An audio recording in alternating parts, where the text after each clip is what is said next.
You clicked on this video because you're ready for a comeback. You've probably been through so many life changes, so many ups and downs in love, career, money, family, even probably with your health. But now you're back, you're in a new phase, and you're just ready to come back into the world and show the world what you're truly made of, your authentic self really looks like, what your authentic self has to give. And that's probably why you're here today. Hi, my name is Oluwatogreat, and this is Oluwatogreat TV. And on this channel, we're currently on a journey of our comeback. We're currently on a journey of coming back into the world, shining our light, being our authentic self, and using our story to change many lives. And we'd love for you to join our community as well. You clicked on this video because you're ready for a comeback. You've been through so many drastic ups and downs, so many transitions, and you're probably still even going through so many transitions, whether be it in love, in career, in your finances, in family, in your health.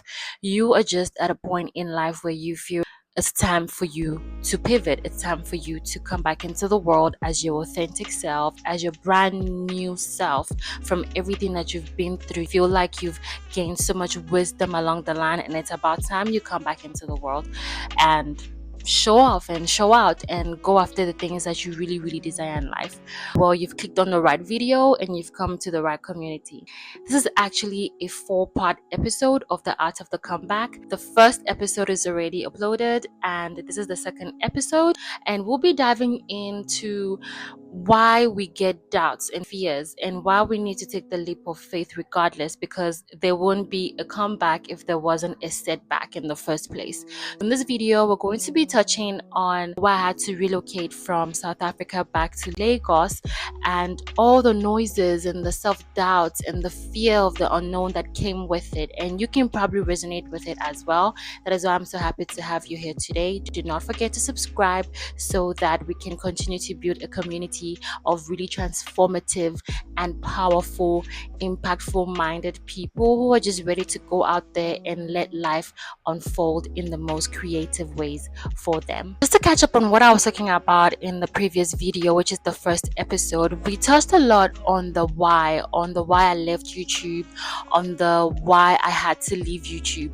But now in this video, we're going to be talking about why I actually had to have a change of reality, a change of scenery, change of mindset. And it came with a lot of fear, it came with a lot of doubts, it came with a lot of me proving to myself that even though I'm walking into the unknown, this had to be done. I had to listen to a voice and listen to my intuition, even though I didn't have a backup plan, and the support system that I thought I had when I was moving back to Lagos was kind of shaky. That was also part of the story. That had to be part of learning. Those journeys and those people and those things that I found when I did make the leap of faith were all just part of the plot of what would give me the greatest comeback of my journey. But the first leap of faith had to happen in my mind. In the last episode, I also spoke about how most of the attacks that we get spiritually are usually psychological. A lot of preparing of my mind had to be done with prayer, with meditation, with journaling, with a lot of affirmations, which I would like to actually talk on. When there's a lot of noise coming from the outside, when you are ready to pivot, when life is ready to teach you valuable lessons and experiences, the noise on the outside sometimes tends to be louder than the noise on the inside. The things that really helped me with that was affirmations, word of affirmations. I had to make sure that the noises in my head were louder in terms of positivity than they were in terms of doubt. And I was someone who at the time was ready to take this leap of faith and just change my scenery, change my reality, like literally flip my reality over. It was scary, it was worrisome, but I just had to have faith. Faith had to be cultivated. Like I said, there was a sense of intuition, almost like hearing the voice of God telling me and anchoring me that there's something in Lagos for you, you need to go. I'm not sure if that looks like you leaving a job, you leaving a relationship, you leaving a situationship, leaving a scenery, you leaving people and places behind. Trust me, if that voice keeps coming to you, if you start feeling uncomfortable about a lot of things in life, it definitely is time for a change. Yes, there will definitely be noises, there will definitely be people who will even fearmonger. I remember before I even got on the plane, and we will touch more on the plane in a little bit, because I had like a release. Before I even got on the plane, there were a lot of people who would even call me and tell me, because I made it known that I was leaving the country and I was ready to, come back to Nigeria. And I had a lot of people who I had several conversations with tell me about how Nigeria is not a safe place, there's this, that. And I just kept telling myself, I want to see for myself, because if I keep getting these nudges, these synchronicities, the signs that I'm supposed to be in Nigeria, then I'm gonna do it. I'm gonna go. Like, where that faith, where that strength came from, I wasn't sure, but I just knew it was what I had to do at the time. So I took the leap of faith. Before I made a decision to start packing my bag, getting my ticket ready, myself ready, and just making sure that I want to land in Lagos, in the airport in Nigeria, I used to feel like something was holding me back. After I lost my job, I was still trying to like apply for many other jobs. Like, I was still trying to resist the change by staying where God was telling me to not stay at. I still wanted to prove stubborn. I wanted to prove like I can do this by myself and not listen to the voice. But like I said, the intuitive nudges were so strong. I even started praying about my journey, that God, I'm about to take this journey because you are the one who told me to take this journey, because you have a beautiful comeback for me after everything that I have lost. You will restore me, made me move closer to God. But before letting go, I used to feel like I was in some sort of like a slime that was holding me back and pushing me back. So I want you to think back to the plane, like I said earlier, where I was in the plane, you're in the plane. Let's use you as an example.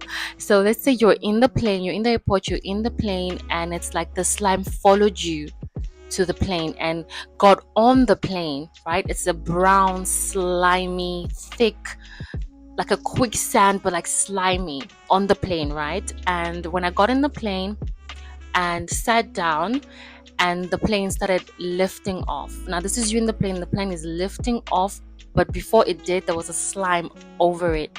And just envision yourself in the plane, right? This was me. I was in the plane, and as it was taking off, it felt like the slime was pulling it back, but the plane was, taking off. And I swear I cried. I wasn't sure if I was crying out of fear or relief, because it was like, God, I'm finally letting go, like you said I should. I'm finally letting go of resistance. I'm finally moving forward, listening to you, and whatever I'm going to find, I hope it is you. I don't know what it is that you have to let go of at this very moment. What you might have let go of that's prompting you. Trust me, whatever it's prompting you to do, it is for you to have your greatest comeback. Sometimes we have to let go of our comfort zones and embrace the unknown, which is what I have done, and it's been paying off in the little ways it has been paying off. It caused some delays, yes, it caused some setbacks, but it's totally worth it. Where I'm at now, in terms of my mindset, in terms of my mentality, how I see things, the lessons that I have learned is so totally different from where I was. And like I mentioned in my previous video, being in a depressive state, it was insane. Like I said, like I can't even imagine I'm the one sitting here, and again, even though life is not exactly where I want it to be, but I'm so grateful that I'm not where I was. We've spoken about faith, about letting go. Now I want to touch on backlash. When I was leaving South Africa, I had a stopover in Kenya, and I decided I'm actually going to make a TikTok about this. I mean, I'm leaving a place I grew up in with all the experiences, good or bad. I'm going to make a TikTok. And we're going to go through a few of the comments that I was receiving, because that backlash was so loud from South African citizens that it almost made me want to question if I did the right thing in the first place of even posting the video. But then the videos are still up now, and I'm still even getting comments on it like, it's good that you left, don't come back. I think this whole topic of the backlash should be a totally different story, because like it needs a whole video of its own, because the backlash was so much. The comments, the hate comments, the xenophobic comments, the discriminatory comments that I still receive till this day on that video. On that video that I posted on TikTok, I feel like it deserves its own separate clip. For this video, I feel like it's actually quite raw and a bit more vulnerable, with me opening up a little bit more. But I want you to know that the takeaways from this video is, first of all, that to listen to the voice of God when God is telling you and speaking to you. And I feel like God speaks to us even more during a storm, because He Himself is the cloud, is the storm. He wants you to come back, ground yourself, and find Him. So I don't know what it is that you have to let go of, be it a job, a mindset, even be it a relationship, be it a situation that is just not working out, that's preventing you from having the greatest comeback of your life. We're talking about the greatest comeback of our lives. We're not necessarily talking about, oh, you just won the lottery, or you've just had so much financial breakthroughs that you are ready to build generational wealth. And as much as that can happen for most people, it's okay to start with baby steps. Your comeback doesn't have to be so grandiose that it's keeping you back from actually saying, I am ready for my comeback story. Your comeback story can be that, oh, my health has come back to me.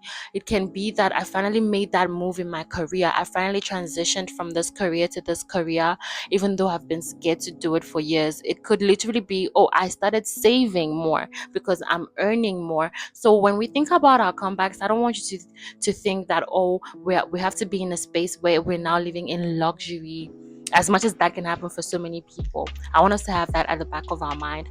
A comeback can literally be you having a different mindset, which then enables you to make different choices, better choices in career, in love, in relationships, in money, in anything. True. Number one thing I want us to take away from this whole video is reducing the noise, taking leaps of faith, and trusting your journey throughout the unknown, whatever that looks like for you.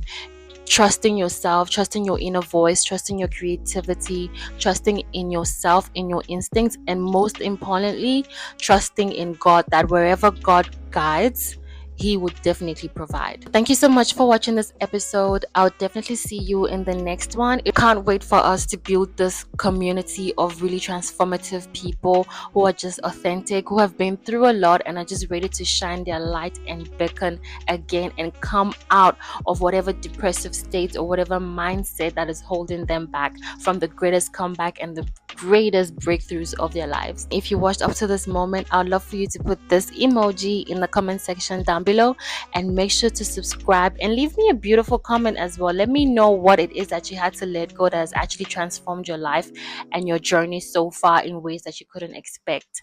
But until then, I'll see you in the next episode. Make sure you stay safe, and I love you. I actually love you. Thanks for being here.